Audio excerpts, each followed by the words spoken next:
Let's recap some of the football on the West Coast from last night.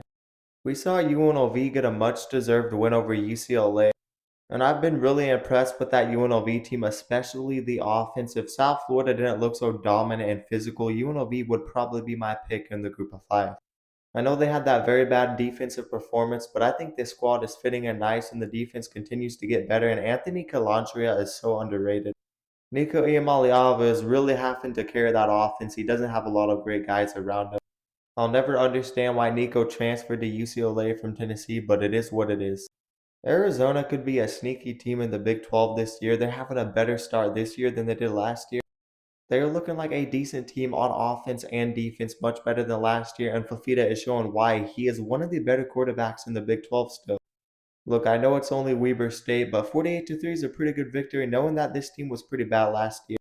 They got a lot of really good transfer receivers. Watley was the number one receiver in that game, 168 receiving yards from the FCS. They also got the stud at running back from Texas State. They held their own on defense with 2 turnovers forced. They had over 500 yards of offense. I'm liking this Arizona team. This offseason, I picked them to win 7 games, and right now, I think that prediction could pay off. And they do get the chance to prove themselves in Week 3 against Kansas State.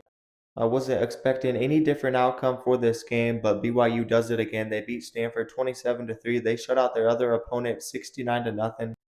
Bear Batchmeyer looks alright at quarterback, probably a downgrade from Jake Redstaff, but they still got some guys on offense, and the defense is looking like one of the best in the country again. We still got to see more from BYU. I don't know if they have the offensive talent to win the Big 12, but they held Stanford to 160 yards and forced 3 turnovers. They are doing their thing, forcing turnovers again. And honestly, who knows? Stanford could just go winless. Could we give a shout out to Hawaii beating Sam Houston 37-20 with their backup quarterback? They got a really good quarterback in Micah Alahado. If he can be healthy, this team can do more than just win a bowl game. Watch out for the future of this Hawaii football team. I'm loving what I'm seeing from that Washington offense through the first 2 weeks. The young sensation at quarterback Damon Williams looks as advertised.